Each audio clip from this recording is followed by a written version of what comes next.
Hi, it's Jennifer Oliver O'Connell, redstate.com. I am here with Representative Byron Donalds of the great state of Florida. How are you? I'm doing good. How you doing? Great. It's great to have you here. I enjoyed your speech at CPAC. It's obviously why you are among the rising star. It's in the Republican Party. But I remember you saying that now is the time for us to fight against the leftist agenda and the Democrat agenda. And, November is when we need to make it happen. We know what happened in November. What do you think needs to happen with not only the Republican base, but also in terms of this new Republican Congress to see a different outcome next time? Well, I mean, the first is you got to keep fighting. Like, you got to stay in.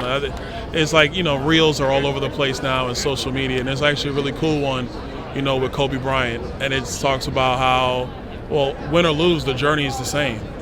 If you win, what are you going to do? Like, rest on your laurels? No, you get back to work. If you lose, what do? Figure out what went wrong, get back to work. And so, the battle for liberty never ends. The battle for a constitutional republic has never ended. The framers knew that. If you look at world histories, you understand that. At world governments throughout history, you understand that. You're going to have to constantly have a group of citizens who are committed to ensuring the society that they want. And that's regardless of wins or losses. Now, specifically, I think that as a party, we got to do a much better job of building relationships with voters in urban corridors. I think a lot of times we try to worry for rural votes and suburban votes, and they're thinking that's enough to get over the line. But we can't be lazy. Like, the American electorate is shifting every single year. There are more black voters and Hispanic voters who are disillusioned with the Democrat Party. That doesn't mean they love Republicans. That means they're disillusioned. And so the responsibility is to actually engage all voters, take our message to them, but also don't just speak to them, listen, and really hear what's going on in their lives, understand it, and then bringing the solutions that can help ameliorate the things that they're concerned about. You talked about in today's speech how Republican Party needs to rebuild trust, that while people do not like the Democrat agenda at all, they do not trust Republicans to actually do any better or any different. How can that perception be changed? Relationships, it's like anything else. I tell people all the time, or if I'm talking to a group of Republicans, if there's a girl you're trying to date, you don't go talk about the guy she's dating. She doesn't want to hear that. If there's somebody you're trying to see, you have to build a relationship first, and then the other stuff will come. If you want people to vote for you, you got to build a relationship with them first. If the first time they hear from you is in a 30-second ad in September, it's too late. It's already over because they don't know who you are. And so that trust is really about building relationship. And that's doing it in February, it's doing it in July, it's doing it in September before the election, the year before. And it's just constant and it's continuous. And I think if we demonstrate what we're about and what we're for, and it take time to build those relationships, as a party we'll be just fine, because most Americans are conservative. But the question is, do they trust Republicans to execute the things that they want to see happen in the country? What are some of the key things that you do in your district, not just when you are up for re-election every 2 years, but when you go back and you interact with them, that makes a huge difference in building that relationship with your people? You try to just give people time. You want to make sure you have clear lines of communications. We just went through Hurricane Ian in my district. And so it would have been easy to sit in the emergency operations centers and just listen to the briefings and just go to every press conference. But we didn't do that. We actually ignored half the press conferences, and we were on the ground going community by community, engaging with citizens directly, figuring out what their needs are, trying to connect those needs that were being missed by government at the time because everybody's scrambling to try to get back on their feet. And so I actually had a gentleman in my district, not a Republican. He said to me one afternoon, he goes, "You know what? I didn't really like you, but I really respect you. And I think I'm probably going to end up voting for you because I got a chance to know you." Goes back to that. That's pretty powerful. Now, in terms of the business of the Congress, Kevin McCarthy, the minority leader, is pretty much a shoo-in, sort of, for House Speaker, but then there are some who are not interested in backing him, and I believe it's Representative Biggs that's interested in running against him for that competition. Do you support Speaker McCarthy as Speaker, or are you thinking fresh blood is needed?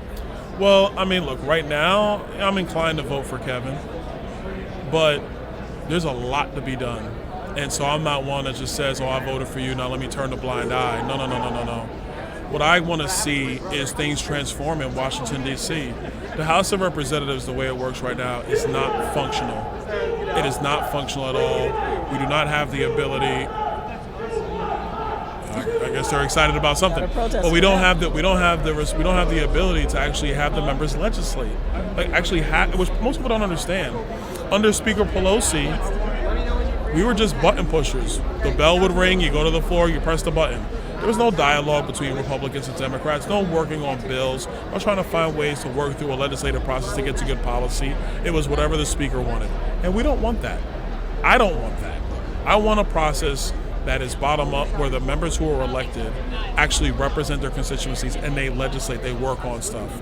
Now, if Kevin can get us there, that is going to be great. But whoever is going to be our speaker is going to need to get us there.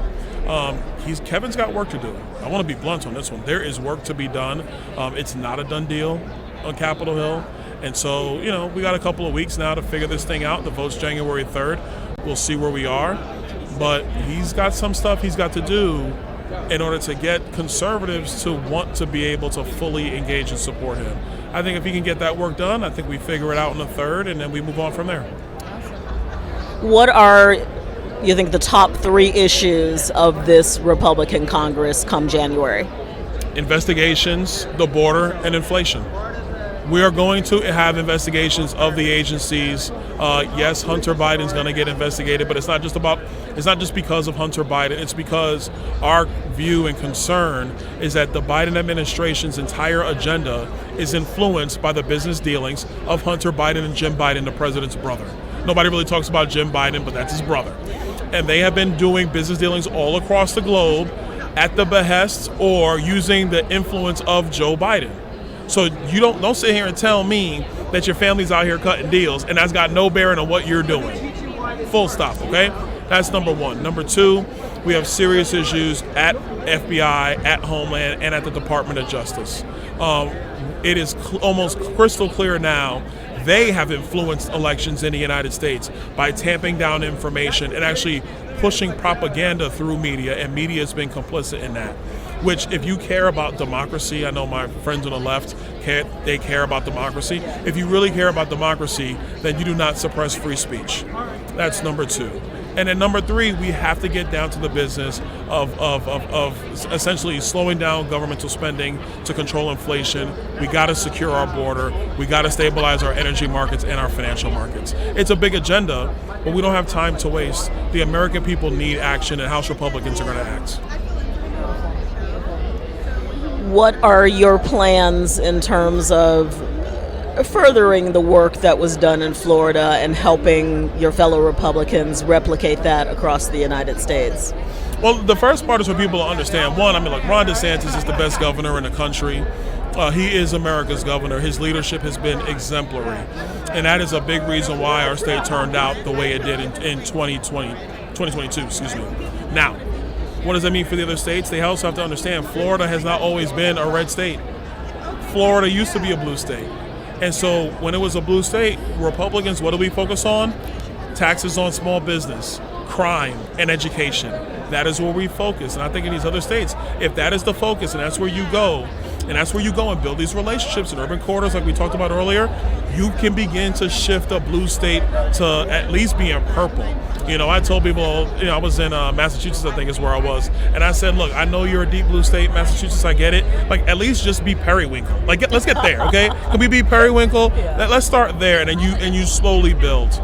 It took Florida 30 years to become Florida, and now we're the beacon of hope in the country. In the same light, California used to be a red state. It took them 40 years to become a dumpster fire of a state.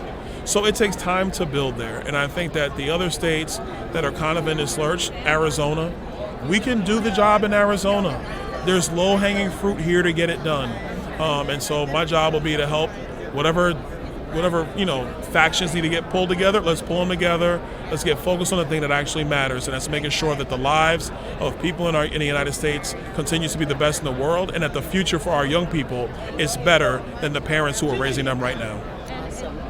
And obviously, representatives, we want them to be conservative, but they only can do so much. Mm-hmm. In terms of the local community and conservatives within their local community, what encouragement would you give them? I almost don't want to be repetitive, but it's the first start in everything. You got to find like-minded people and build those connective bonds, build those relationships. Because when you have an active community, you have a prosperous community. But if your community is disjointed and separated on issues that kind of matter, maybe not matter, but you're focused on other things as opposed to what matters best for your community. Let's take Phoenix. We're here in Phoenix. If the people of Phoenix are collectively focused on what matters for Phoenix, Phoenix will be better. And in turn, it'll make Arizona better.